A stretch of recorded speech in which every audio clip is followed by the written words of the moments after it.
Bé, si us sembla, comencem. Bona tarda, benvinguts. Estem molt contents de coincidir de nou amb tots vostès i com que tenim un ponent que es diu Luis Serrano, que és castellano parlante, ho farem en castellà. I a més, perquè avui tinc el goig de tenir un convidat que ha vingut de l'altra banda de l'Atlàntic, que també es castellano parlante, com sol pasar a l'altra banda de l'Atlàntic. Aleshores, bienvenidos, estamos encantados de coincidir de nuevo en esta casa para la quinta sesión del ciclo sobre tecnología y democracia que iniciamos ya el pasado mes de enero y que se está desarrollando con resultados muy estimulantes.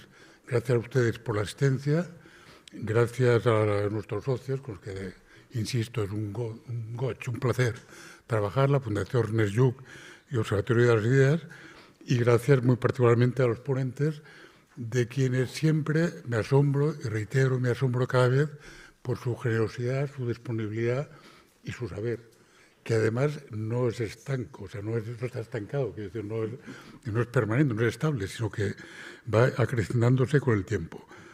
Y cuando nos planteamos el título de la sesión de hoy, pensamos visión, horizonte 50, horizonte fin de siglo, porque 50 nos parecía demasiado corto, solo 25 años.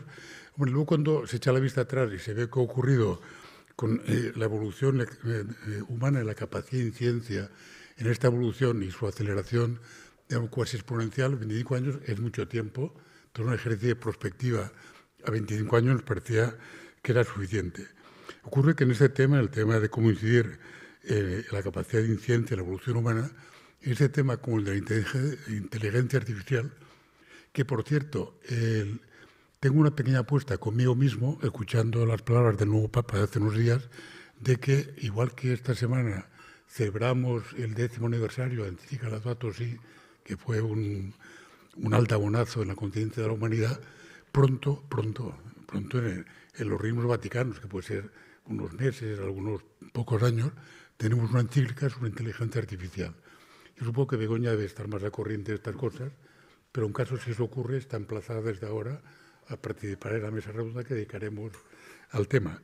Bueno, perdonen la digresión, pero vuelvo a que en el tema que nos ocupa hoy, como inteligencia artificial, la realidad avanza más rápido de lo que avanza el conocimiento profundo y la comprensión profunda de esta realidad y la regulación normativa de esta propia realidad. Este es un desfase que se está dando de manera creciente también en estos temas y que nos lleva a la gran cuestión, que es si todo lo que puede hacerse se acabará haciendo, ¿cómo conseguimos gestionarlo? Y esta para mí, en este tema y en la inteligencia artificial y en otros, es la gran cuestión que gracias a personas como las que hoy nos acompañan habría que resolver. Y tampoco, y excúsenme por dedicar un minuto más a hacer referencia a una entrevista de nuestro ponente Luis Serrano. Bueno, me olvidé de decir que Farriol Soria, que lo hace muy bien además, será quien presenta a los ponentes, como hemos hecho en cada sesión, con lo cual yo no les digo quiénes son, ahora lo averiguarán, pero será anticipo que uno de ellos, Luis Serrano, hoy en La Vanguardia hablaba de la importancia de retener el talento en nuestro país. Y esto me ha hecho pensar que estamos planteándonos cómo incorporar talento, cómo atraer talento de Estados Unidos en función del desgabell, ¿cómo os digo? ¿Cómo se dice desgabell? Del follón que hay en los Estados Unidos, que bueno, pues si no sería más inteligente, y no lo digo porque lo haya hecho Luis, sino porque me lo parece de verdad, nos sería más inteligente retener talento que ya tenemos que atraerlo. O sea, el tal que ya tenemos es conocido, es apostar sobre seguro y probablemente es más económico. Entonces, quizá, además de plantearnos, y me parece perfecto, en Cataluña, en España, en Europa, atraer talento residente en Estados Unidos, no necesariamente americano, además que invirtamos un poco de recursos en retener talento, me parece un desafío absolutamente fundamental. Y perdonen la desviación, pero hablar de la entrevista de Luis hoy en La Vanguardia es el mínimo de contribución que puedo hacer en función de su generosidad. Y muchas gracias.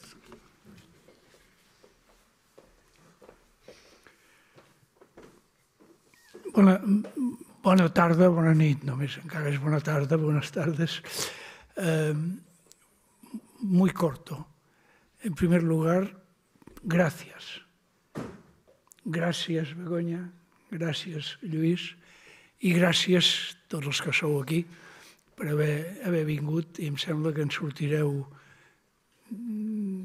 jo diria no només contents, però contents d'aprendre coses que poden ser preocupants o no preocupants, però que és bo saber-les, no?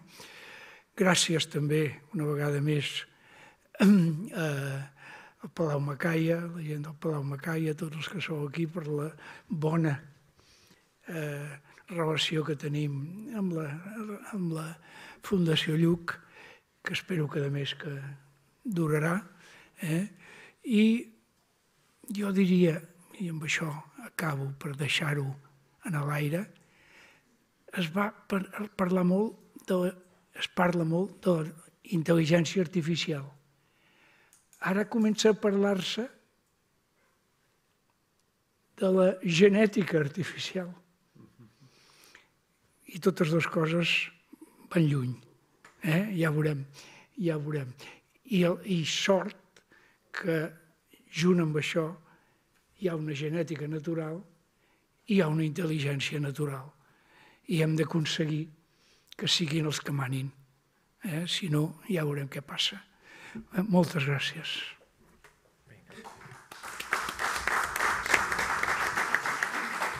Molt bé, doncs som-hi.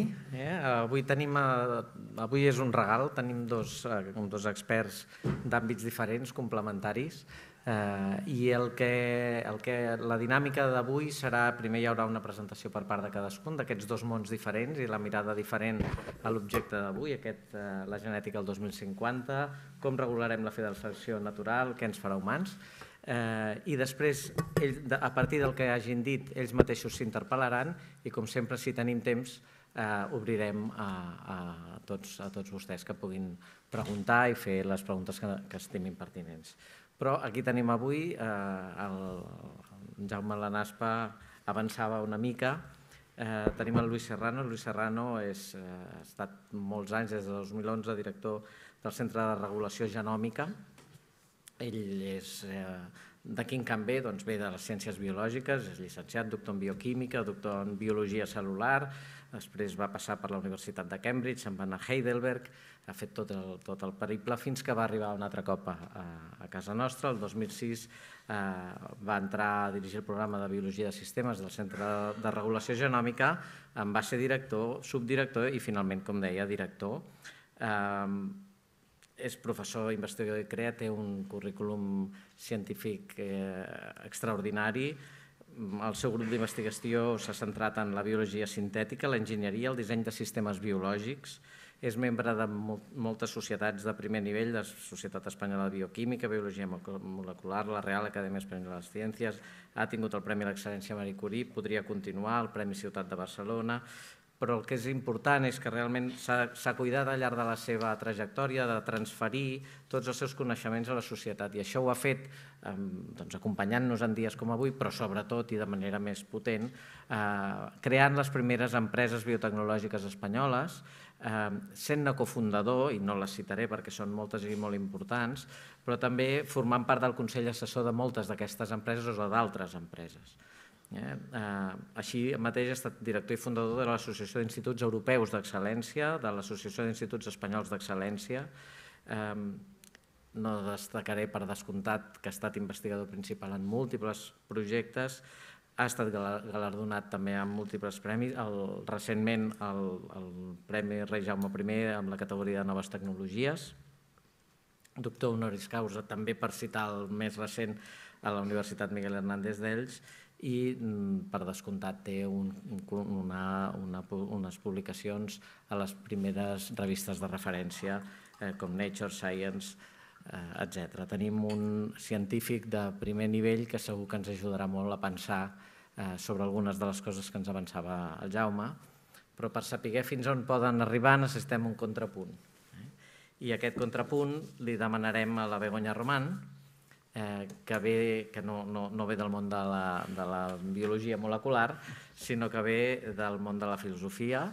La Begoña, que és filòsofa, és doctora a la UB, amb una tesi sobre Kant, i recordo que l'Ernest Lluch el seu lema que va posar la UIM va ser quan el va posar Sapere Aude, atreveix-te a pensar per tu mateix. És professora agregada de la Facultat de Filosofia, vicedegana a la recerca de Facultat de Filosofia, coordina el grup consolidat d'investigació que es diu Aporia, Ètica, Política i Pensament Contemporani.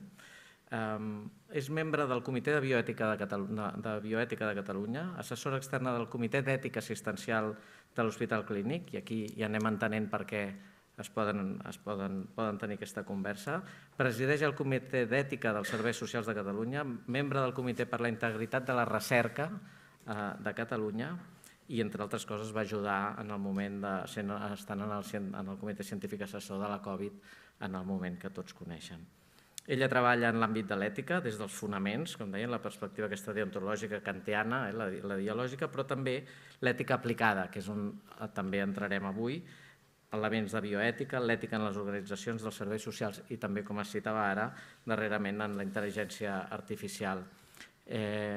Moltes de les seves publicacions treballa de manera interdisciplinar amb altres investigadors, no només del seu camp, i per tant la riquesa de les aportacions de la Begoña Román sempre és molt interessant perquè justament trenca el món específic de la filosofia i treballa amb altres disciplines.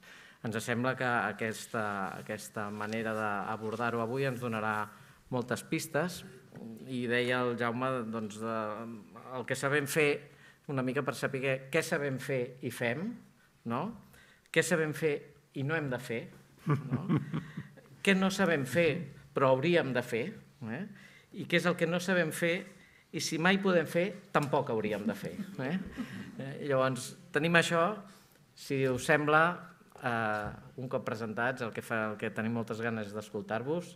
Luis, adelante. Muchas gracias por acompañarnos. Begoña, inmediatament serà el teu torn. Muchas gracias y endavant. Moltes gràcies a tots i a totes. Gracias por estar aquí, gracias por invitarme. Voy a intentar introducir un poco primero el concepto de selección natural, para los que no lo tengáis claro, y luego entraré un poco más en todo el tema de la charla. De hecho, al final hablaré de inteligencia artificial porque como preguntas ¿qué nos hará humanos en el 2030 o en el 2050? Es una pregunta relevante.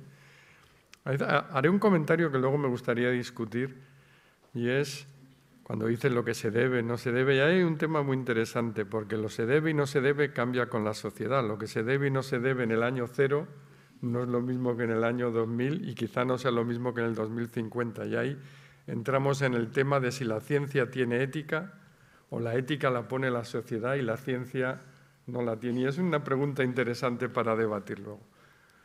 Bueno, ¿qué es y qué pasa con la selección natural? Probablemente muchos habéis oído hablar de Darwin. Darwin descubrió el tema de la selección natural cuando hizo el viaje por alrededor de la Tierra y fueron a pagar a las Galápagos. Y lo que allí vio o dedujeron, que hace X número de años llegó o una pinzona embarazada o una pareja o 2 o 3 pinzones, todos iguales, y llegaron a esas islas que no había pájaros de su tipo en ese momento, pues ya había isla que tenía más granos por sus características, otras más insectos y otras soplaba mucho el viento, pongo por caso. Y lo que pasó es que teniendo todos nosotros en nuestro genoma, tenemos 2 copias de genes, como comentaré anteriormente, cada uno con sus mutaciones, al tener descendencia se produjeron pinzones que tenían el pico un poco más pequeño o un poco más grande, que normalmente desaparecerían en un ambiente natural porque estaba optimizada la forma del pico, pero en esa isla había que especializarse en comer grano o en comer insectos, y con el tiempo lo que ocurrió es que en cada una de las islas se dio lugar a un tipo de pinzón con un pico específico que les permitía comer. Eso es lo que se llama selección natural. Coger una variabilidad genética y, dependiendo de las condiciones, seleccionarlo. Otro ejemplo que todos sabéis son todos esos bichos que tenéis ahí, que en los climas templados tienen este color y en el Ártico son todos blancos. Se pueden cruzar entre ellos, no son especies diferentes, pero claro, Si tú eres un zorro y en el Ártico vas de rojo, pues mal lo tienes, no vas a comerte un colín, y el conejo lo mismo, ¿no? Y si pensamos en las especies humanas, no entraremos en temas de discusión, pero es cierto que en las razas humanas hay un factor azar y ha habido un factor selección. La piel blanca es óptima para los climas del norte para aprovechar mejor la síntesis de vitamina D, porque evidentemente si uno tiene la piel blanca hace 50.000 años en Nigeria, iba a acabar muy mal directamente, ¿no? Mientras que en el norte, que no pega mucho el sol y que hay que aprovechar la vitamina D, pues se selecciona, ¿no? Entonces, la selección natural opera en todos los campos. De hecho, si miráis las capturas, desde que se puso un límite en los pescadores para no pescar por debajo de un tamaño los peces, lo que se ha visto es que la madurez sexual de muchas especies de peces se ha adelantado, maduran sexualmente antes y son más pequeños. Y entonces pues los tienen que devolver al agua y no los pescan. Y eso es en tiempo real. Y el otro ejemplo más bonito de selección natural en tiempo muy rápido fue en Inglaterra, en la Revolución Industrial. Hay unos árboles de corteza blanca y había unas mariposas, unas polillas blancas que no se distinguían del árbol. Cuando empezó la Revolución Industrial se ennegrecieron todos los árboles de las zonas donde había fábricas y a la polilla blanca, pues de nuevo, lo tenía un poco crudo para que se la comieran y aparecieron las polillas de color oscuro que se mimetizaban. Es decir, la selección natural puede operar de forma muy rápida, ¿no? Y luego hay cosas curiosas, y es que uno pensamos siempre que la selección natural opera para que seamos más guapos, más listos, más altos y más bonitos, pero a veces la selección natural selecciona genes que no son buenos.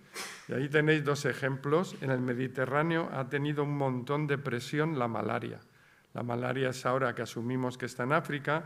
En la época del Imperio Romano despobló poblaciones enteras en la costa de Italia debido a la malaria.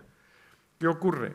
Hay dos mutaciones que no son muy buenas. Una es el favismo, que es gente que no puede comer fabas, tiene una reacción contra ellas que va desde colitis, diarreas, etcétera, pero el que tiene esa mutación del favismo es más resistente a la malaria. Entonces, en el Mediterráneo hay mucha gente que tiene favismo. Córcega es un ejemplo.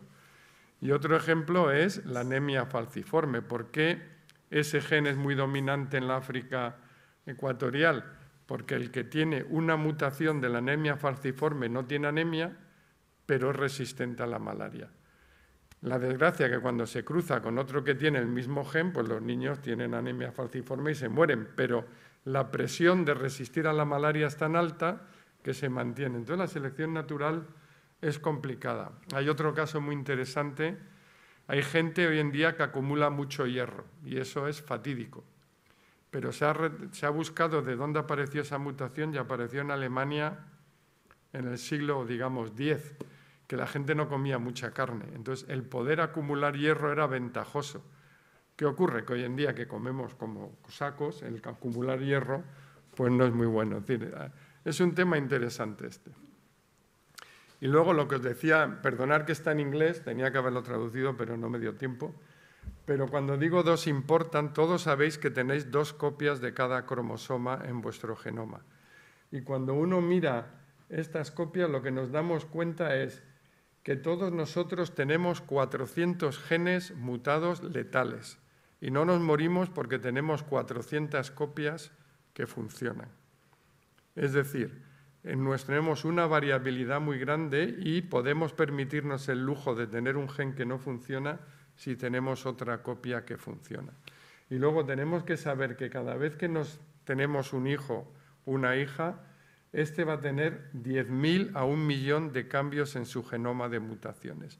Es decir, continuamente estamos generando variabilidad y sobre esa variabilidad opera la selección natural para, dependiendo de las condiciones del clima, de la presión, etcétera, pues seleccionar en teoría aquellas combinaciones que sean las mejores. Esto es la teoría. Hay otro factor que no he mencionado que es el azar. Si nos retrotraemos 500.000 años hacia atrás, se calcula que en un momento dado toda la humanidad debieron ser como 300 individuos y entonces cuando la población es muy pequeña, aparte de la selección, hay un factor azar, es decir, pueden aparecer combinaciones que no es que sean buenas, pero como son poquitos, pues ahí se quedan, ¿no? Entonces hay una mezcla de estos dos aspectos. ¿Qué ocurre también ahora en los humanos? Y entramos en lo del 2030 y tal, y es que los humanos somos la primera especie donde tenemos otra selección que opera, que no reemplaza pero complementa, y es la selección social. Aunque es cierto que hay animales como los delfines, que si hay un delfín herido lo ayudan a nadar e intentan que se recupere, o las orcas también lo hacen, pero los humanos somos la especie que nos hemos caracterizado por ayudar a la gente que está enferma o a la gente que está mayor o que tiene un problema. Entonces, eso implica que estamos, en cierta manera, complementando la selección natural. Es decir, gente que antes hubiera muerto en un caso de no tener, como un animal herido, en los humanos conseguimos que alguien enfermo se cure. Y esto también no es malo, el hecho de que gente que a lo mejor hubiera muerto por tener un gel ahora viva y se reproduzca, porque podemos crear nuevas combinaciones que nunca se han visto, que pueden ser buenas también. Es decir, ahí hay una discusión interesante claro, el tema de gente que habla de la eugenesia y toda esta historia, que yo creo que es una barbaridad, pero ya no es un problema, creo que no es un problema el que haya gente que antes hubiera muerto y ahora se reproduzca, porque eso nos permite explorar nuevas. Si vemos la evolución como montañas y valles, y los valles son buenos, las montañas malas, el acumular ciertas mutaciones puede permitirnos saltar a otro valle y encontrar nuevas combinaciones que son buenas. Pero camino del 2050 llegará un momento donde la selección social puede tener un papel mucho más importante que la genética. Es decir, hace años, si uno era miope, corría poquito o tenía poca fuerza, pues lo tenía crudo. Pero ahora a lo mejor resulta que la miopía está asociado, pongamos, a mejor habilidad social, me lo estoy inventando. Pues a lo mejor las elecciones para la gente que tiene miopía, porque tiene más habilidades sociales, pueden conseguir mejores trabajos, tienen más recursos, dan mejor educación a sus hijos. Pero también es cierto que la gente que tiene muchos recursos tiene menos hijos y los que tienen pocos recursos tienen muchos. Entramos en un tema ético de discusión un tanto importante, pero que se va a obrar, porque si en el 2050, digamos que lo que domina para tener éxito en la sociedad es habilidades sociales, inteligencia, conocimiento, etcétera, pero esa gente tiene de media un hijo y en cambio el que no tiene esas habilidades tiene de media 5, entramos de nuevo en un tema que podemos hablar luego a posteriori. ¿Qué más está pasando aparte del tema de la selección natural? Y es que tenemos una revolución en la biología.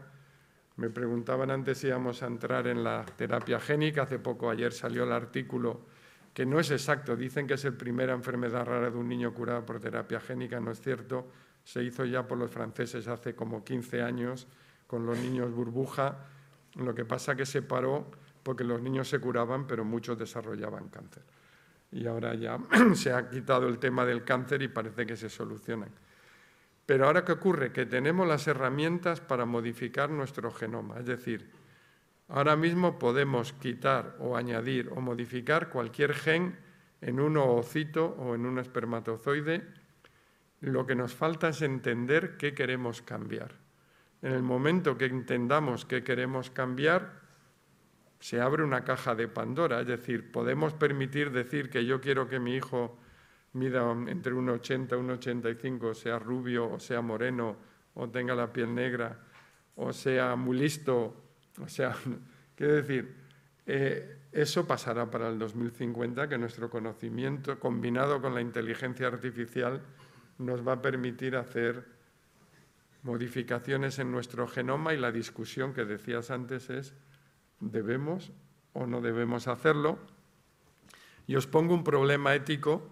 Si sois una madre o un padre y te dicen, si usted modifica este gen, su hijo nunca tendrá cáncer, ¿lo harías o no lo harías? Sobre todo sabiendo que a lo mejor lo puedes hacer tú porque tienes dinero y el resto de la población no, porque no lo tiene. Y ahí entramos en discusiones interesantes.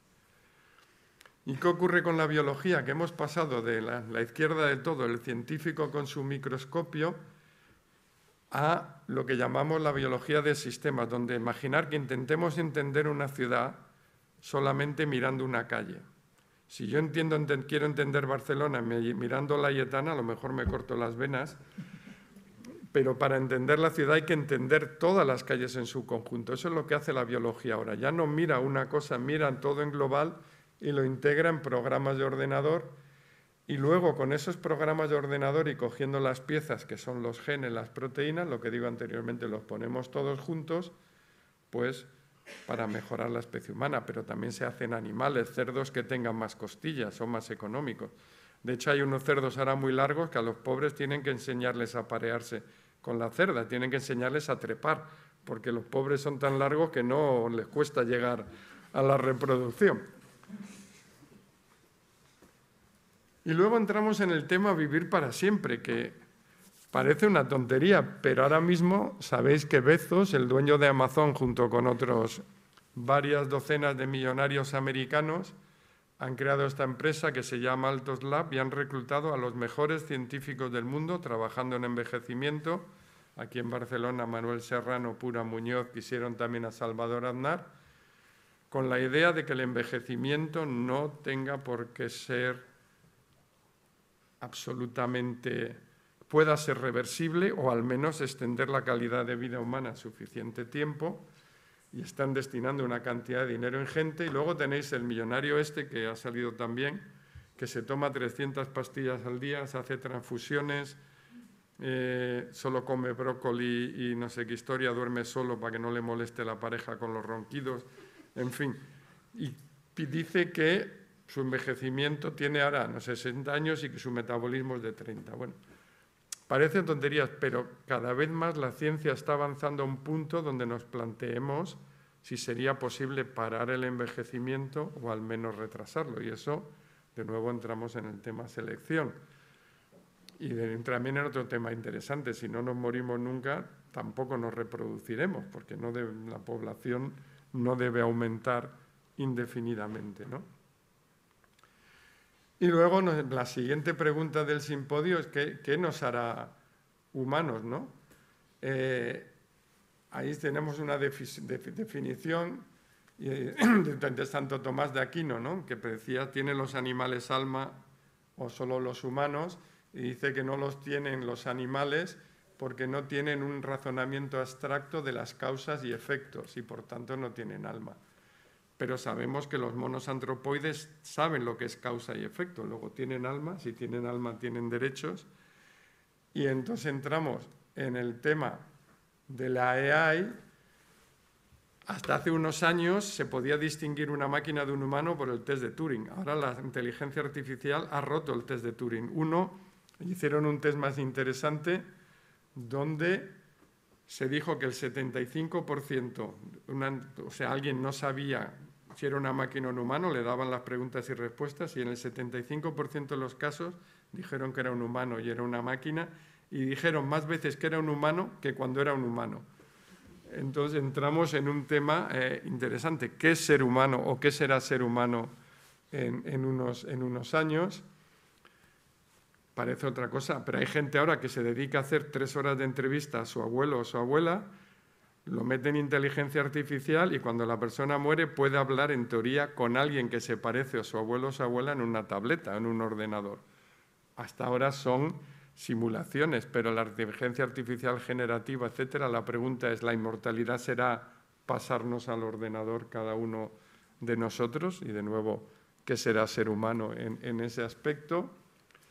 Y finalmente, por supuesto, si la inteligencia artificial, yo creo que será más inteligente que los humanos, la pregunta ¿es solo la inteligencia lo que decide si son humanos o es nuestra capacidad de odiar, amar, en fin? Y es una pregunta que nos plantearemos y tendrán la inteligencia artificial derechos humanos como en las películas distópicas. Igual que ahora hemos dado derechos a los antropoides, ya no se puede experimentar con ellos, etcétera, etcétera, ¿no? Y con eso acabo y dejo la tabla. Gracias.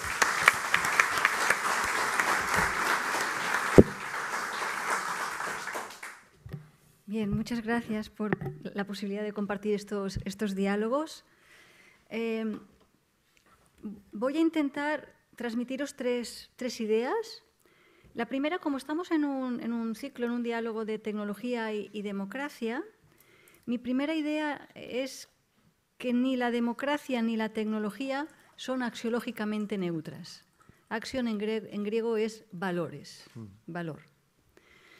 La tecnología no es axiológicamente neutra, incorpora valores no únicamente porque quien la planifica, quien la hace, va con una finalidad que aprecia y la considera buena o va buscando un interés que, valga la redundancia, le interesa y por tanto lo considera legítimo y bueno.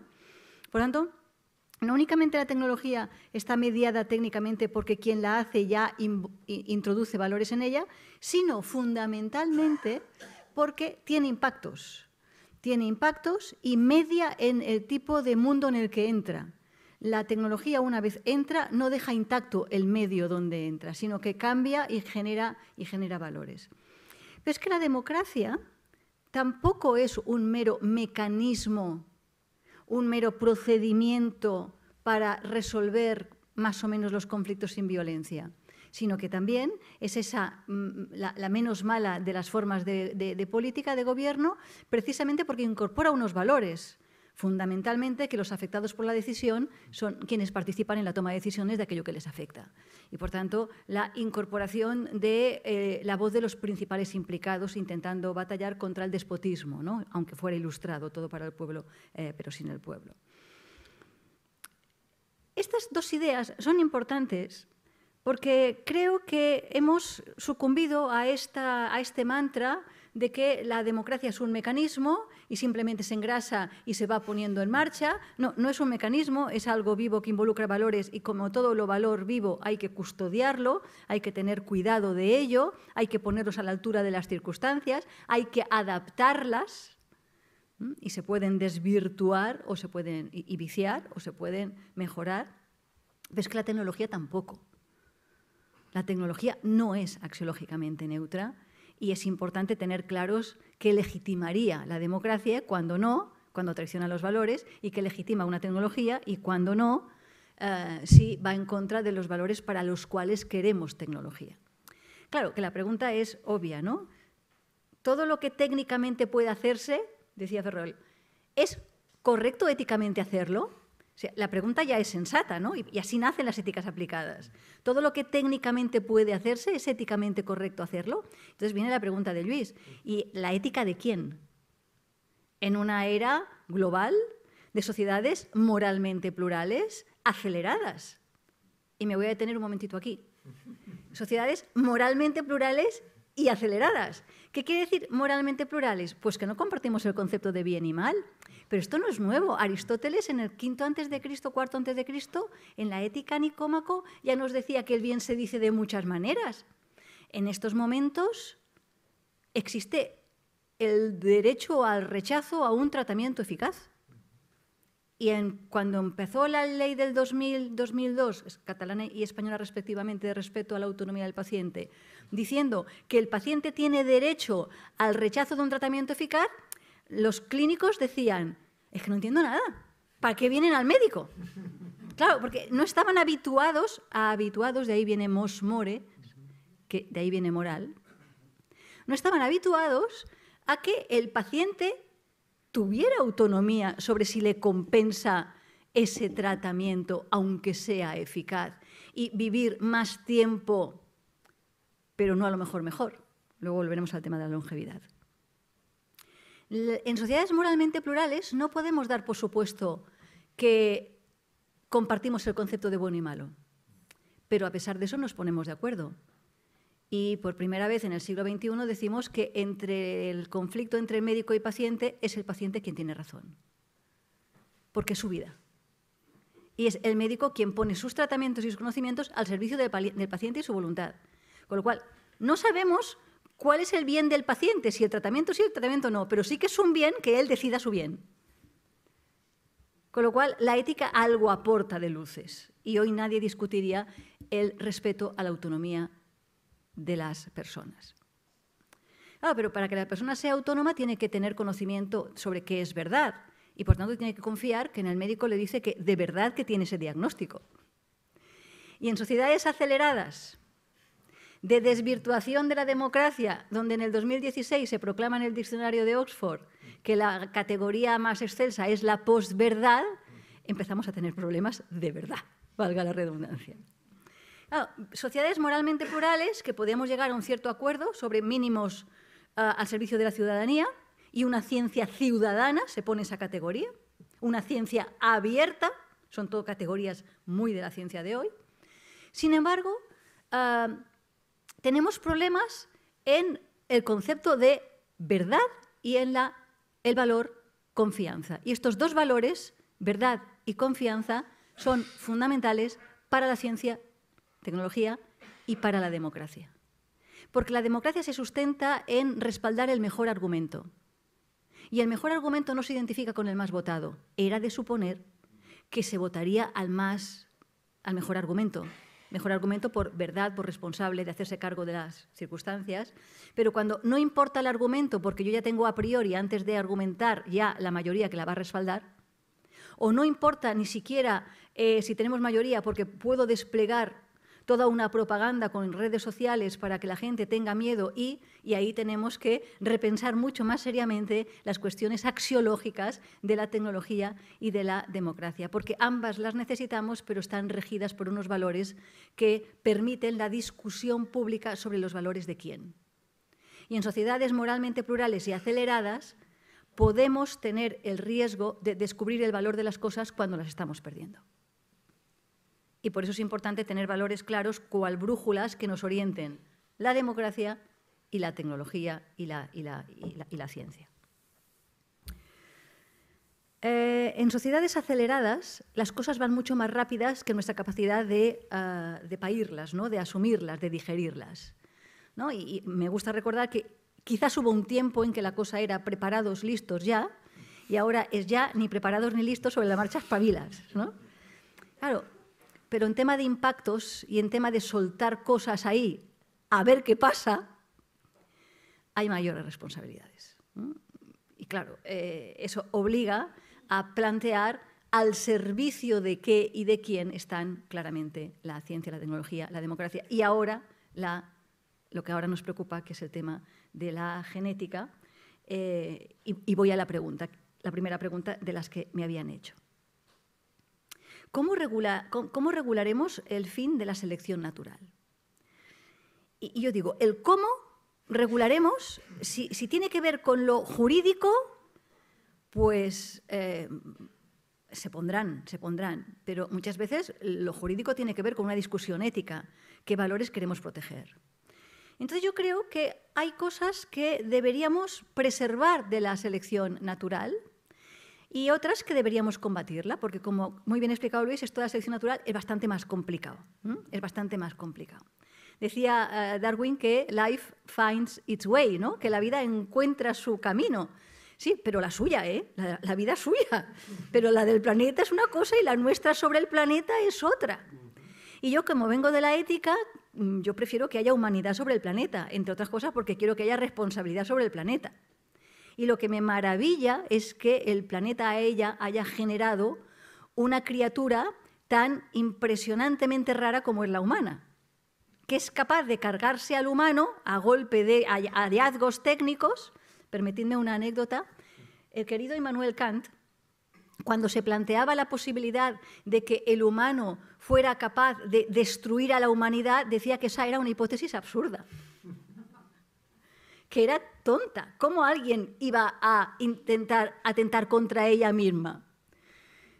Y digo, porque a lo mejor el sapere aude se quedó por el camino. Y ahora no se trata del sapere aude, sino atrévete a disfrutar lo máximo que puedas y que los demás se dedican a hacer lo que a ti no te interesa y delegar responsabilidades, porque es muy complicado. Pero en la selección natural, yo creo que hay que entender que no todo está bajo control humano. Que me gusta un texto de Hartmut Rosa, que se llama Lo indisponible.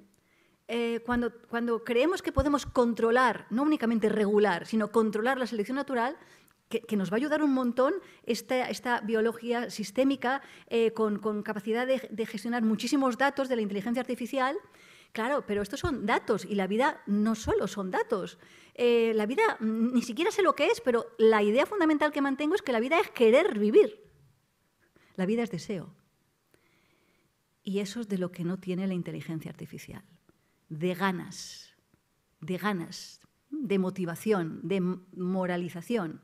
Entonces, claro, en la selección natural no lo voy a poder controlar todo porque el humano siempre trabaja en perspectiva, siempre trabaja desde una época en la que le ha tocado vivir los desarrollos científicos que hasta ese momento tienen y, por tanto, siempre está en perspectiva. No tiene una visión, que diría Spinoza, subespecie eternitatis.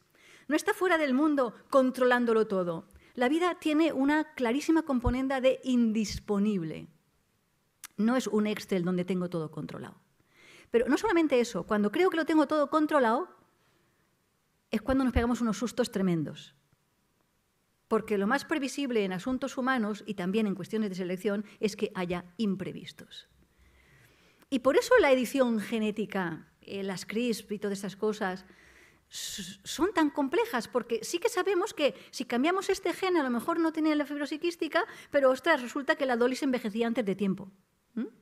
Y no sabemos por qué, pero desarrollaban cáncer. Ahora sabemos que no desarrollan cáncer, pero no tenemos el control de todo. Pero claro, no únicamente el control de todo genético, sino lo epigenético y luego lo cultural y lo social. Y luego, es mi tema, la voluntad de poder. ¿Y qué hago yo con todo eso? La voluntad de mi sujeto, de mi voluntad, de mi querer, ¿qué hago yo con la biología que me ha tocado, más o menos en buena suerte, con la cultura que me ha tocado, más o menos en buena suerte, si no lo podemos o no pagar? ¿Quién accede a eso? Temas que tendremos que desarrollar. Pero siempre habrá una buena selección natural, que es aquella donde las personas se liberan de ignorancia, de superstición y de enfermedades que podríamos, gracias a la técnica, también la terapia génica, superar. Y si tenemos la posibilidad de esas enfermedades que se erradicaran, pues estupendo. Claro, pero son claramente enfermedades que no traen nada de bueno para esa persona. Pero es que a lo mejor a nivel holístico te aparecen que a nadie nos gustan las avispas y las abejas, pero luego resulta que... Yo siempre decía la broma de por qué el Noé se empeñó en meter la carcoma en la arca. No tenía mucha inteligencia el de poner determinados bichos en el arca de Noé, ¿no? Algunos no tenían que haber entrado, ¿no?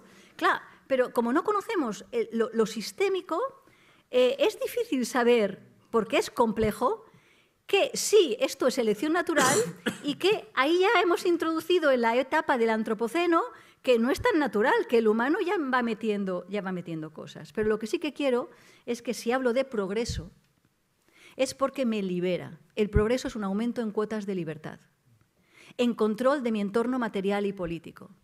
Si lo que tengo es privación de libertad y privación de mi control de mi entorno material y político, estábamos aquí cuando el apagón, yo estaba aquí cuando el apagón, y de repente se apaga y nada de control del entorno material y político. Se acaba todo, pero las ganas de vivir y el sol hizo que la gente continuara diciendo, pues apagó la luz, pero no se acaba el mundo.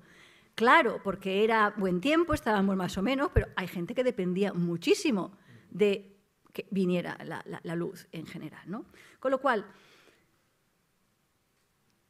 yo creo que bienvenida es la terapia génica cuando me permite a ciencia cierta, y subrayo la palabra, a ciencia cierta porque lo tengo bien controlado, que compensa el riesgo,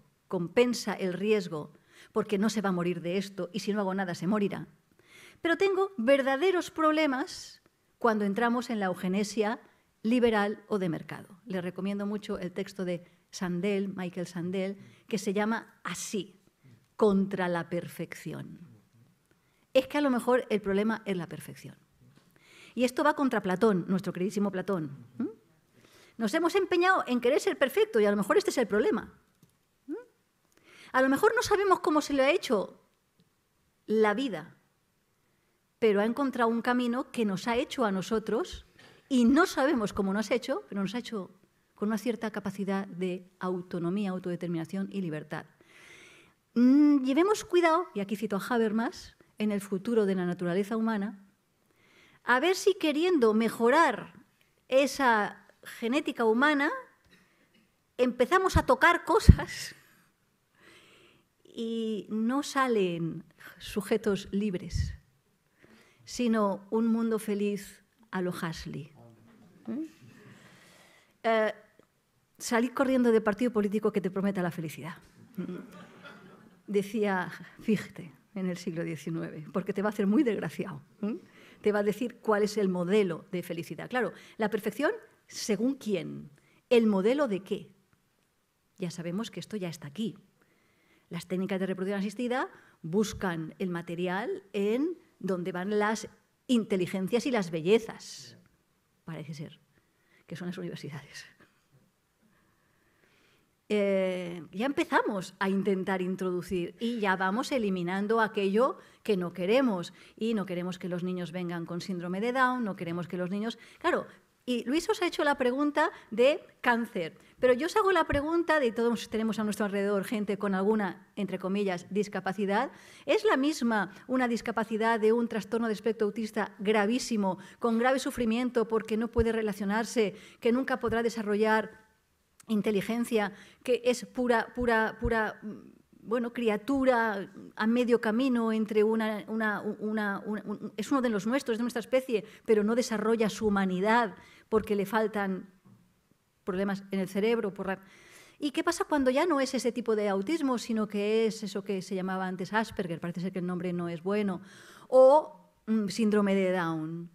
¿Son las mismas? Martha Nussbaum, en Los límites de la justicia, dice que ella lo tiene muy claro, que el primer caso tiene claro que bienvenida será la terapia génica para que estas criaturas no tengan que venir al mundo a sufrir, pero que en lo otro, en los Asperger y en los síndromes de Down, dice que estaríamos atentando contra la biodiversidad. Porque claro, el problema de la perfección es que si todos somos perfectos, esto va a ser un problema de convivencia y demás. Pero a todo esto, y voy ya al último punto, al tercero que me queda, todo esto en una sociedad democrática, donde la tecnología no está al acceso de todo el mundo, donde principalmente son 4 las que lo están desarrollando, y está Estados Unidos y China, y Estados Unidos Silicon Valley, y son multimillonarios que están decidiendo muchas agendas de sanidad pública. Y con lo cual, la pregunta de ¿quién paga todo eso? ¿Quién paga todo eso? ¿Y es correcta la accesibilidad de unos sí y otros no? Claro, porque entonces se van a quedar, no sé si los mejores, pero sí los que van a poder pagar para serlo. Y cuando ya saben de a priori, a golpe de genética, que lo son, se van a esforzar por serlo. Porque la cuestión ética no es una cuestión genética. Que te hayan diseñado bien no quiere decir que luego tú seas una persona de confianza y de fiar. Y vamos a la última parte. ¿Y qué nos hará humanos? Hombre, pues es que claro, aquí, pero por decir 3 ideas, la fragilidad y la interdependencia. Lo que nos humaniza es que nuestro proceso de subjetivación, de venir agentes humanos y libres y sujetos, no lo hacemos solos. No somos un robello, un hongo que surge por generación espontánea, el self-made. Esto, como mucho, Hobbes. Y ya sabemos de dónde viene. El hombre es un lobo para el hombre. Somos una especie totalmente interdependiente, pero no únicamente interdependiente de nosotros, los humanos, interdependiente de la habitabilidad del planeta. No somos humanos terrícolas sin más si cambian nuestras circunstancias, porque yo soy yo y mis circunstancias, y si no las salvo a ellas, no me salvo a mí.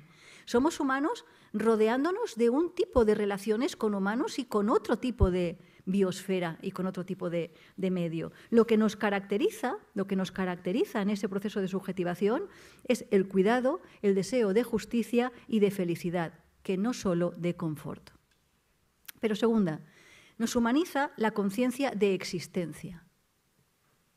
Una conciencia de existencia que no es pura racionalidad y muchísimo menos no es meramente racionalidad estratégico-instrumental de cuáles son los medios más eficaces para ciertos fines y no es solamente una inteligencia de sacar patrones para ver qué es lo más eficiente para una determinada respuesta. Lo que llamaba Ortega y Gasset, nuestra inteligencia vital, está rodeada de creencias. Las ideas se tienen, en las creencias está. Está rodeada de motivos para creer, motivos para apostar, que tiene que ver precisamente por eso vale la pena, literalmente vale la pena. Y aquí hemos de reconocer que esta conciencia de sí mismo es una relación compleja que trabaja en un triángulo muy simplificado que tiene que ver biología genética, que me ha sido dada, que la puedo ir modificando gracias a esa capacidad de intervenir más en mi propio cuerpo. La segundo vértice del triángulo, la cultura y la sociedad, que me dice que a lo mejor tengo capacidad para incidir, pero no tengo el dinero para poder pagar esa incidencia.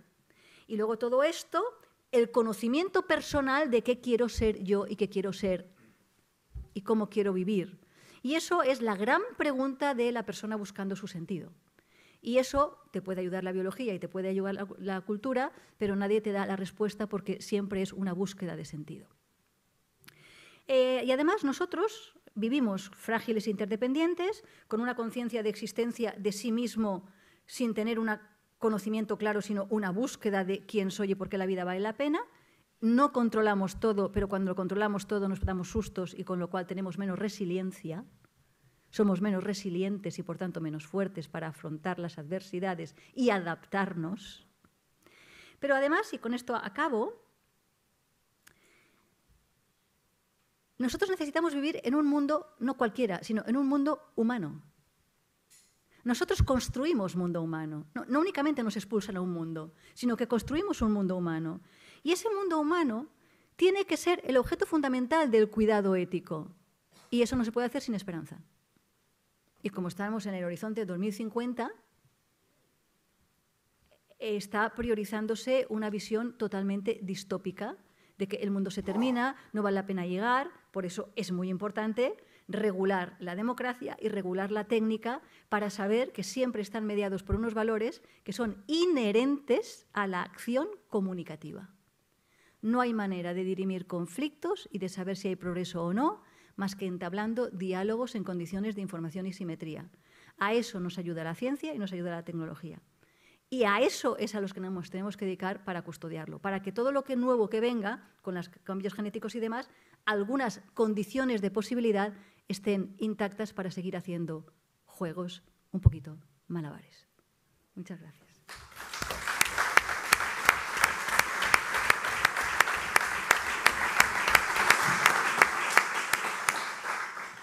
Bueno, Luis Begoña, muchas gracias. Tenéis la posibilidad ahora, en todo caso, de hacer una primera iteración para responderos o responder a algunas de las ideas que habéis planteado el uno y el otro. Y si os parece, tras esta primera iteración más vuestra, abriremos para que la gente pueda hacer preguntas. Bueno, yo creo lo que decía Begoña, estábamos hablando de la democracia y los valores éticos, y lo que decía yo antes... perdón. La tecnología... Es que creo que hay una cosa que es importante, distinguir la tecnología de la ciencia. La tecnología se hace con un fin, la ciencia es conocimiento. Cuando yo decía que la ciencia no tiene ética, la tecnología tiene ética. La ciencia para mí no tiene ética, es la sociedad la que debe poner los límites a la ciencia, porque la ciencia es descubrir, por el hecho de descubrir, algo que tendrá aplicación o no. La tecnología sí es diferente, yo desarrollo una tecnología para hacer algo, y ahí hay un...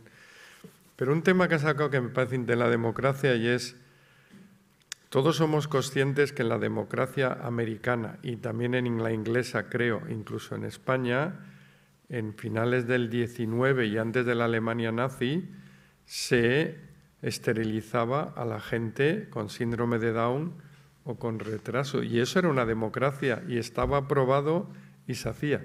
Hoy en día nos horroriza. Entonces, lo que decía yo anteriormente, ¿hay valores de ética absolutos o los valores de ética van cambiando con la sociedad? Y es un punto importante. Es decir, es todo relativo y depende del momento donde estemos. O, y lo que decías tú, de que vamos muy rápido, muy plural y no sé qué, ¿quién decide en un momento dado que esto es correcto o no es correcto? Y es un tema para mí apasionante que no veo fácil de responder, ¿no? Buena la distinción entre ciencia y tecnología, pero la ciencia es una actividad humana y, como toda actividad humana, está arreglada normativamente. Y te voy a explicar muy brevemente Habermas. Sí. Los científicos trabajáis para descubrir algo que tiene que ver con la verdad, la veracidad. Y esos son valores. Si la ciencia se pone al servicio de cómo es la mejor manera de ocultar, de tergiversar, será otra cosa que ciencia. Primera. Segunda, hacéis ciencia publicando abiertamente porque el método científico, no únicamente la corroboración empírica, porque los físicos teóricos, Einstein estaba en las patentes y no estaba haciendo corroboración empírica, ¿no? Pero los científicos sí que estáis condenados, como todo lo humano, a discutir públicamente las razones para demostrar una u otra. Y esa discusión está normativizada, reglamentada. No puedes tergiversar. Y de eso hablamos cuando hablamos de la integridad científica. La integridad científica, y esto es una discusión interna con algunos de mis colegas en las comisiones en los comités de investigación de integridad científica, es, bueno, simplemente es persecución de malas prácticas y, por tanto, lo que sea ilegal, ¿no? Y yo digo, no, porque lo legal y lo ilegal va cambiando mucho. Yo creo que hay valores inherentes, y aquí te respondo, inherentes a la actividad científica sin la cual no va a poder haber ciencia. Otra cosa es los límites. Eso es lo que digo. Eso sí, ahí sí. No, y nos entendemos, yo lógicamente, si la ciencia, todo lo que dices, pero lo que quiero decir es que, pongo un ejemplo, si yo ahora pongo a punto una técnica de modificar virus, puede haber alguien en Corea del Norte que los utilice para exterminar una población, pero va a haber un médico que lo va a utilizar para curar el cáncer. Lo que quiero decir es que la ciencia como tal, dentro de los principios éticos de veracidad, etcétera, etcétera, pero el conocimiento no tiene una ética, es cómo se aplica ese conocimiento donde entra la ética. Y ahí es la sociedad la que me tiene que decir a mí, oye, si se te ocurre, lo que decía anteriormente, yo qué sé, hacer un trasplante de cabeza, pues a lo mejor éticamente no es muy correcto ahora, pero a lo mejor dentro de 100 años lo será, y ahí entramos en esa discusión. Sí, lo que sí que estamos de acuerdo es que a la hora de acotar los límites, esto sí, esto no, por ejemplo, ¿por qué se ha puesto una moratoria con el tema de la clonación humana, ¿no? Por ejemplo. Pues porque el riesgo de, lo voy a decir en clave de Hans Jonas en un magnífico texto que se llama El principio de responsabilidad, hay tal desproporción entre lo que podemos hacer y la ignorancia de las consecuencias que se generan usando ese poder, que prudencialmente, principio de precauciones, no. Claro, ahí es donde hace falta esa regulación global. ¿Y a partir de qué? De lo que se pone en riesgo. ¿Y qué quiere decir riesgo? Probabilidad de peligros y medida preventiva para evitarlos. ¿Y esos peligros para quién? Hombre, pues para que haya humanidad libre sobre el planeta y accesibilidad igual para todos y no únicamente... Y ahí es donde se empiezan a poner a la ciencia adjetivos que a mí me gustan especialmente, ¿no? Ciencia abierta, ciencia ciudadana, porque no olvidemos que también la ciencia se está ganando cada vez más, desgraciadamente, sus enemigos. Y tenemos cada vez más conspiraciones y más teorías conspiranoicas. ¿Y eso por qué? ¿Cómo es posible que en el siglo XXI haya gente que todavía... Bueno, yo estoy rodeada de médicos por el tema de trabajo y me dicen, bueno, es que claro, la gente viene con unas clarísimas creencias en lo alternativo cuando no hay evidencias. Pero claro, yo les digo, pues mira, si hay placebos, pues adelante, digo, pero también hay nocebos. También hay nocebos. Y me refiero yo estoy convencida que este médico a mí no me va a curar. Claro, si vienes con esta expectativa, pues poco a poco se voy a hacer si ya no crees en mí. Hay, por tanto, una importante cuestión que nos toca hacer a los filósofos, de que no todo es relativo. Que la categoría verdad, la categoría justicia, la categoría cuidado, siempre están en un contexto y hay que hacer ese esfuerzo de ver en este contexto cuál es la correcta aplicación. Pero las brújulas orientadoras son las mismas de siempre. La justicia, la no maleficencia, la beneficencia, la autonomía y esos principios que no son tan epocales, sino que, por poneros un ejemplo muy claro, normalmente el método científico es la falibilidad, ¿no? Hacer falibles una hipótesis. Yo creo que podremos mejorar estos métodos y cambiar la falibilidad por otros, pero al final, no va a ser posible hacer falible la misma falibilidad. Yo no puedo poner a prueba la falibilidad para ver si la falibilidad cae. Oye, ahora estoy hablando como una filósofa y esto es... Les pido disculpas, ¿eh? Pero me refería a que yo quiero saber si la falibilidad también es falible. ¿Qué hago? Pues una contradicción performativa. Aquello que hago, usar la falibilidad, la uso para ir en contra de aquello que estoy usando. Es como el que escribe en el muro, prohibido escribir en el muro. Hay unos valores, y esta es la palabra en filosofía, que se llaman trascendentales. Traducido, que son la condición de posibilidad de la discusión sobre otros valores. Y si yo discuto sobre otros valores epocales, límites psicológicos epocales, siempre tendré que tener unos cuantos que tienen que ver con esto que estoy llamando la acción comunicativa. Y si la ciencia acaba siendo un reducto de gente experta, que ellos deciden qué es ciencia y qué no es ciencia, pero me cambian la ciencia abierta, la ciencia ciudadana, tendremos un grave problema de desvirtuación de una institución fundamental como ha sido la ciencia y nos ha llevado a donde estamos hoy, ¿no? Te doy la razón, pero hay cosas que me preocupan de la ciencia ciudadana y es cómo discutes con el público cuando no entiende de lo que se está hablando. No, es cierto, el problema de la educación, yo estoy totalmente de acuerdo, el problema es si el público decide que lo más importante es trabajar en esto, pues a lo mejor no tiene las bases para discutirlo y eso no sé cómo compaginarlo. Y un ejemplo, en Europa, cuando empezó la modificación genética de las plantas, se pensó que iba a ser el fin del mundo. Eso ha conseguido que Europa no tenga una compañía que trabaje en mejora de plantas por ingeniería, están todas en Estados Unidos y hemos perdido una oportunidad enorme de poder hacer cosas, lógicamente con todos los controles y demás, pero porque el público pensó que tomar una planta transgénica te ibas a morir, cuando realmente no hay una base científica de ello. Sí hay una base científica de pensar muy bien y cuidadosamente lo que se hace, pero no de prohibirlo, ¿no? Entonces,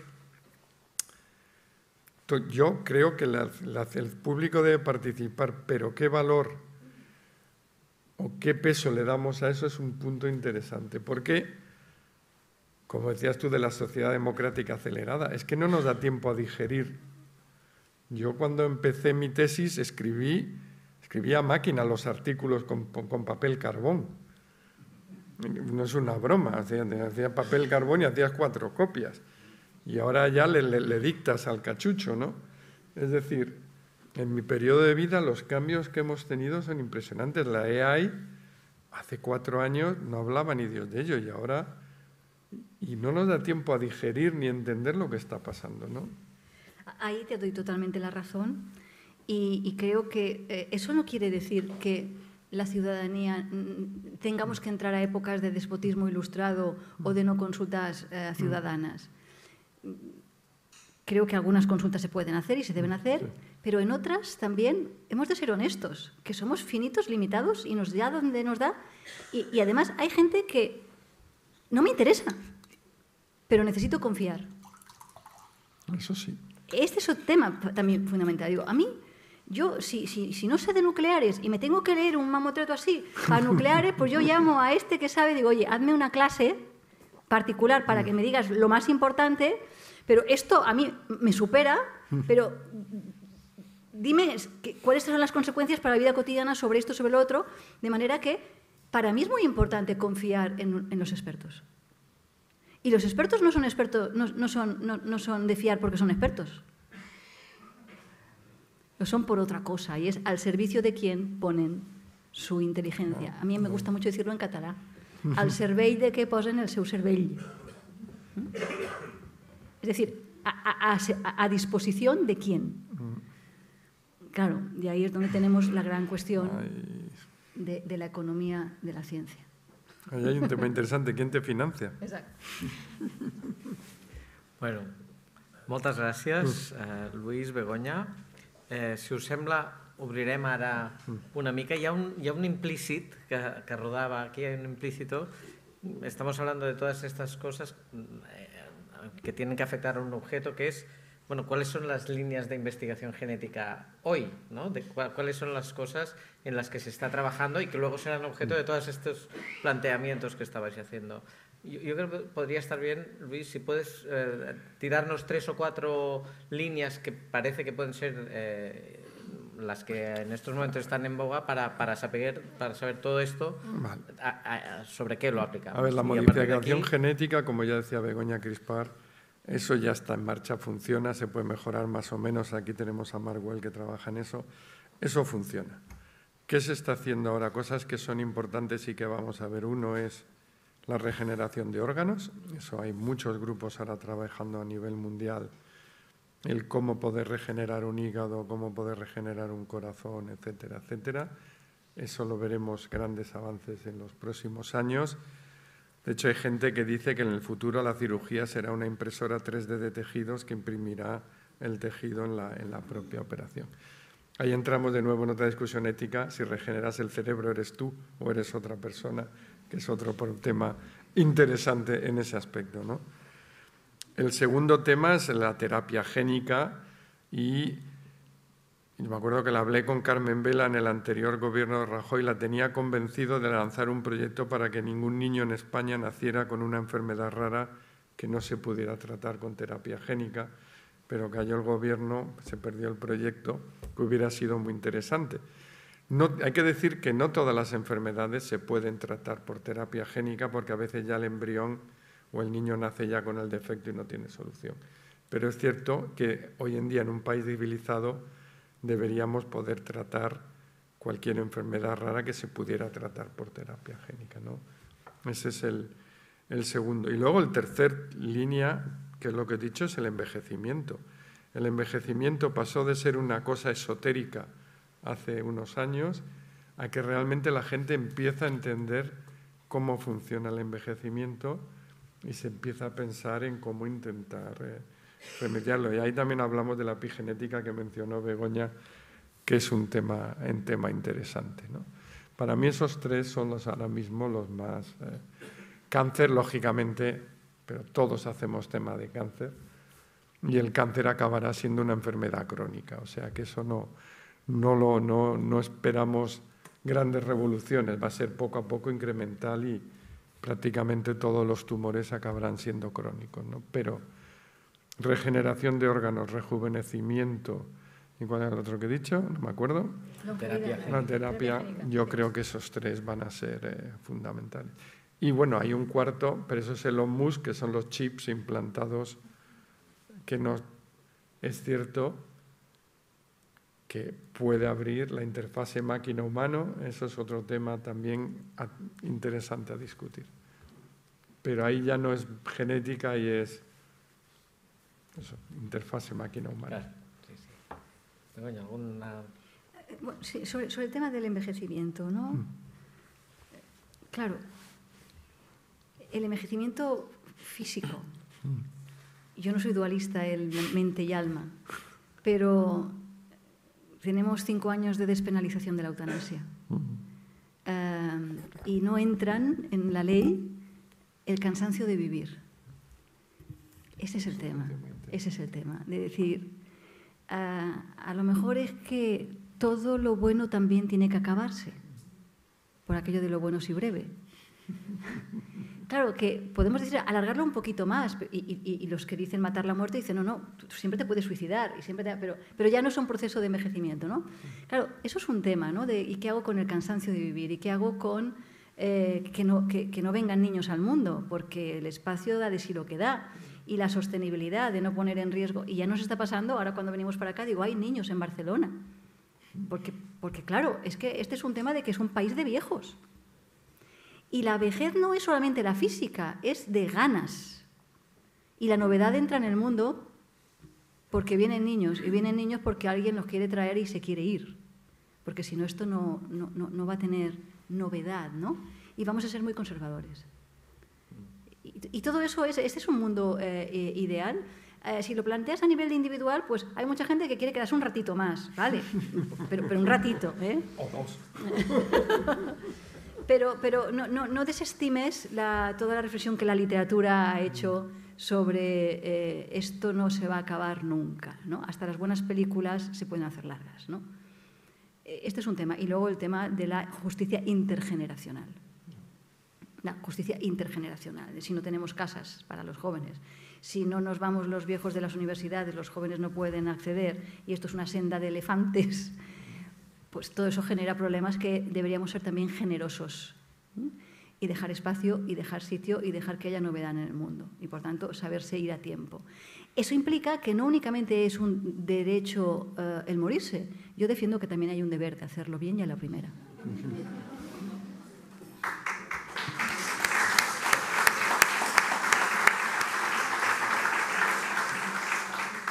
Vinga, som-hi. Tenim 10 minuts llargs. Per tant, si podeu fer preguntes breus, segur que podrem aprofitar més les seves respostes. Sí, muchísimas gracias. Un placer escucharos, de verdad. En cuanto a un tema que os he comentado antes de la ética de la ciencia o de la tecnología, e incluso los límites, ¿no? Como había puesto usted el ejemplo del problema de la clonación humana, ¿no? Que se supone que está completamente prohibida. Pero a mí me parece que sería incluso naif pensar que si existe la capacidad de hacerlo, como existe, que en ningún sitio del mundo haya alguien clonando humanos. Y entonces dices, bueno, pues para que lo clonen los malos, vamos a hacerlo también los buenos. Es decir, la filosofía está de decir, como alguien lo va a hacer si existe esa capacidad y probablemente lo haga muy mal, pues a lo mejor es mejor intentar regularlo y que también, digamos, se puedan aprovechar otras derivadas positivas, ¿no? A ver, si yo no digo que no deba haber, siempre lo que está diciendo es que debe haber regulación. Lo que he dicho es que, para mí, filosóficamente, es un sacrilegio porque filósofo tengo poco, pero quiero decir, para mí la ciencia no tiene ética como tal, es la sociedad la que debe decirme si tiene sentido que yo investigue en esto o no. Porque, lógicamente, si te dejan mano suelta, pues bueno, pues tú vas haciendo. Incluso tú puedes hacer algo, los que estaban haciendo la bomba atómica, aunque eso diría yo que es más tecnología que otra cosa, pero en cierta manera querían entender el átomo, el no sé qué y tal, y sabían que los Estados Unidos iban a hacer una bomba con ello. Entonces, aunque el de entender la fisión del átomo es interesante, y de hecho pues, podemos estar de acuerdo en la energía nuclear o no, pero la energía de fusión, ¿no?, que produce energía. Pero esos científicos sabían que el gobierno americano lo quería hacer una bomba atómica, ¿no? Entonces, pues os digo que es la sociedad la que debe decirme qué debo investigar sabiendo lo que puede salir de lo que yo investigue. Pero el conocimiento como tal para mí no tiene ética por sí solo. Es cómo lo voy a usar y eso me lo tiene que decir la sociedad, si tiene sentido o no. Entramos en el clonaje de humanos, ¿no? El clonaje para otras cosas es interesante y en investigación ha sido muy interesante, pero se abre la posibilidad de clonar humanos. Bueno, pues eso. No es fácil, ¿eh? Yo no lo veo. Pero alguien nos tiene que controlar un poquito, eso es cierto. Sí. Y yo creo... Sí, ¿ves? Pero que yo creo mucho en la autorregulación. Es decir, que los propios científicos vean los riesgos a los que están entrando si continúan por eso, pero por eso se ponen en marcha todos los comités de ética de la investigación científica, de forma que aquí no se puede investigar nada hasta que usted no tenga el beneplácito de un comité. Sí. Porque aparte de su curiosidad por saber qué pasa, hay que ver también cómo lo va a hacer, qué impactos va a tener, quién se va a beneficiar de todo ello. Y claro, los comités de ética de investigación científica, no únicamente la investigación con medicamentos, la investigación con animales, tienen que ver la proporcionalidad, el principio de proporcionalidad, y la necesidad, ¿no? ¿Esto es necesario? ¿No? ¿Y es proporcional que demos esta cantidad de dinero para estas finalidades? ¿No es más perentorio, no es mejor conseguir controlar más la malaria que haya gente que no se muera nunca? O investigar en criopreservación, ¿no? Esta gente que se está criopreservando para el día que tengan la terapia génica, pues descongelarse, ¿no? Claro, todo eso son cosas que están aquí y tiene que haber debates como los que tenemos aquí de... no únicamente los expertos tienen que decirnos cuáles son los riesgos, sino también nosotros qué tipo de líneas es mejor por ahora no entrar si no podemos garantizar, por ejemplo, un criterio ético fundamental que es la accesibilidad universal. Por ejemplo, ¿no? Hayas hecho un tema. Yo tuve una reunión hace ya mucho tiempo con el presidente, no me acuerdo si era Sanofi o Bayer, una de las farmas, Y me dijo honestamente, nosotros no investigamos en enfermedades del tercer mundo. Investigamos en enfermedades crónicas en Estados Unidos, Europa y algo de Asia. Y me lo dijo abiertamente, o sea, cero porque tiene un retorno cero. Entonces, bueno, entramos de nuevo donde, lo que dices tú, ¿no? Donde... Sí, y además hay algún filósofo que es Thomas Pogge que ha tenido la idea de cambiar el sistema de patentes, concretamente las farmacológicas, ¿no? Y en vez ha creado los fondos de impacto en salud. Dicen, el precio de los fármacos no se regulará como se patentan otro tipo de estris o de engines, sino el impacto que tengan en salud. Claro, esto es revolucionario, porque se trata de ver el impacto efectivamente que tienen los analgésicos, el impacto que tiene este fármaco que sirve para el diabetes, pero también sirve para combatir la obesidad. El homocemic. Entonces, es el impacto en salud. Entonces, cuando vemos el impacto en salud que es tan bueno, los gobiernos tendrían que invertir mucho en ello para que no se desincentive el deseo de las farmacéuticas de ganarse un lucro que claramente pueden merecer por sus esfuerzos. Pero no sin más un sistema de patentes, porque estamos trabajando convirtiendo la salud en una commodity y no debería ser la situación, ¿no?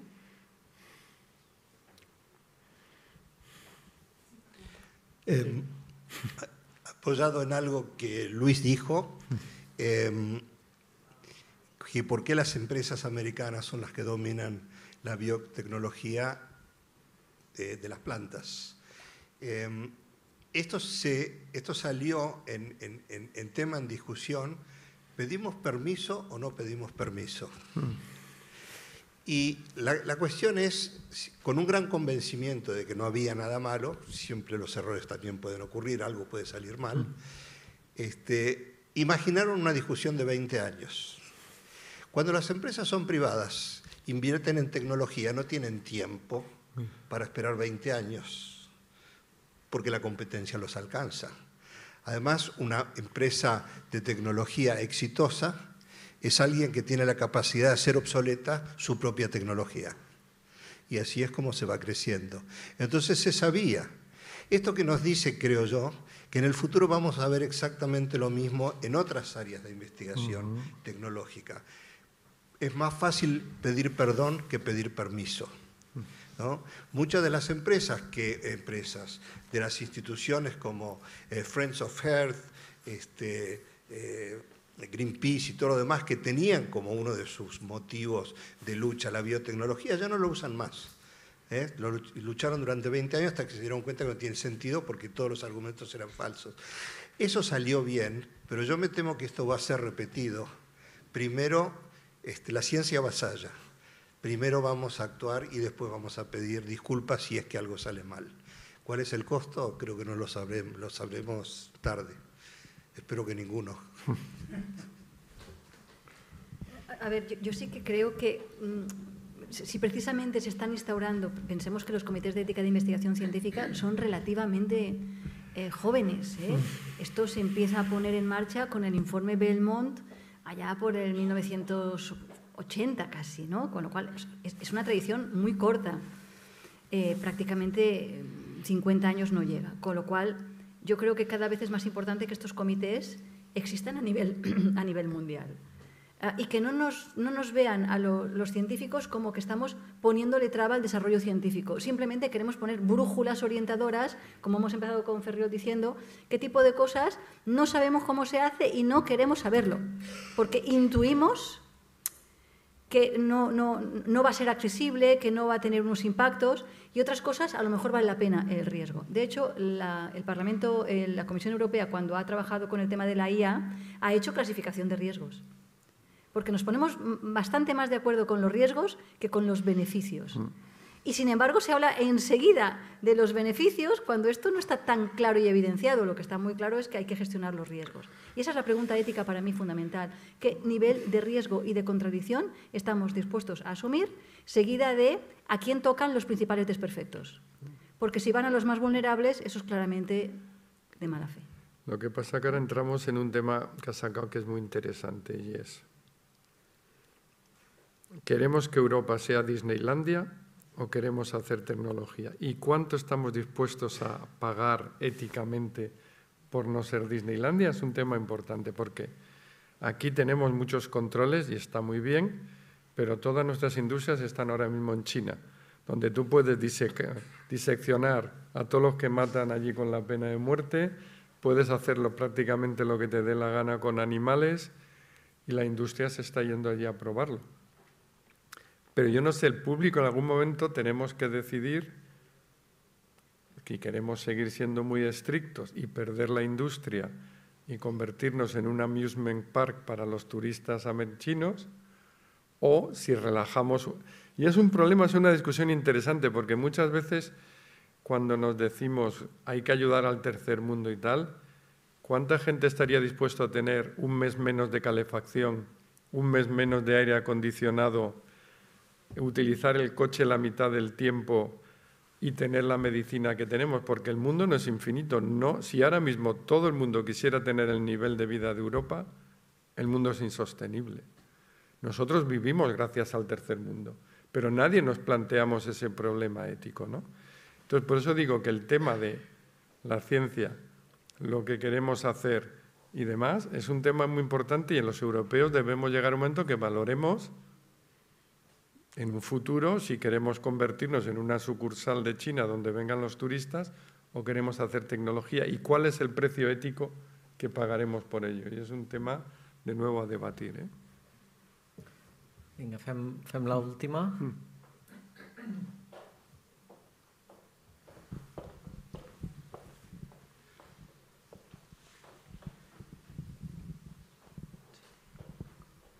Hola, buenas tardes.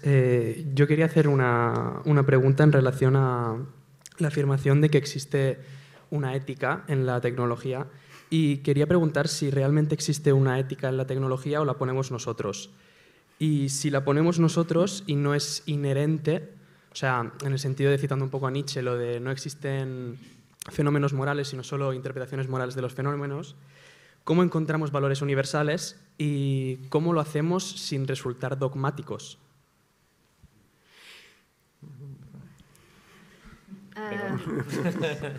Gracias por la pregunta, pero o sea, como nosotros vivimos en un mundo humano, ¿no? Nosotros humanizamos nuestro mundo, con lo cual cuando creamos tecnología, la pregunta por la finalidad es ¿para qué y para quién? Ya hace que aparezca esa ética. Entonces tu pregunta es ¿y el para qué o para quién? ¿Y esto quién lo decide? Entonces la propuesta de que haya valores universales y por tanto absolutos sin que eso implique dogmatismo, tiene que ser una reflexión profunda sobre la ética mundial, no la ética de mi país o la ética de mi pueblo o la ética de mi profesión, sino una ética mundial. Y este es un tema que se aborda siempre en filosofía. Y claro, la ética mundial no habla cómo ser máximamente feliz, sino cuáles son los mínimos decentes para cualquier persona en cualquier lugar, en cualquier momento.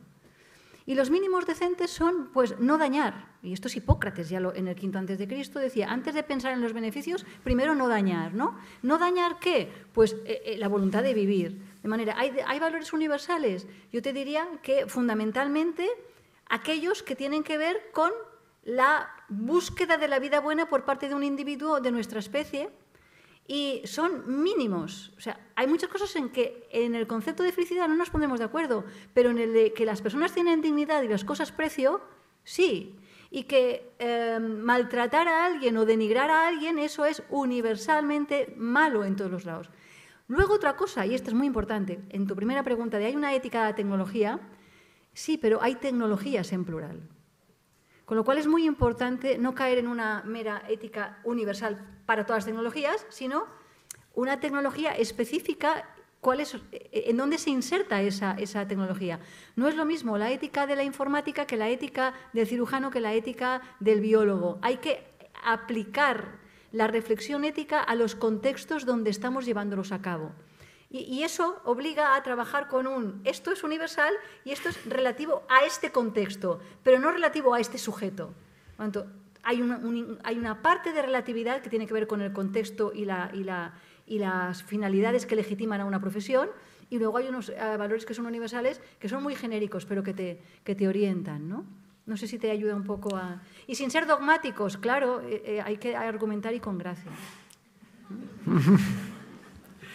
Molt bé, estem en temps. Deixeu-me fer 3 coses. La primera és, en nom de la Fundació Ernest Lluch, en nom del Club de Roma i de l'Observatori de les Idees, agrair-vos molt, en primer lloc, l'assistència, les preguntes que heu fet per haver enriquit el diàleg que han mantingut ells. Recordar-vos que tenim una última sessió l'últim dia sobre un altre àmbit, que és el de la física, les fronteres de la física, quantum, nano, bio, el 16 de juny. I finalment agrair molt, molt, molt avui la presència del Luis Serrano, la presència de la Begoña Román, que ens han fet una mica més savis, ens en anem a casa amb moltes idees i simplement em sembla que tots plegats estarem d'acord amb que es mereixen un agraïment enorme. Moltes gràcies.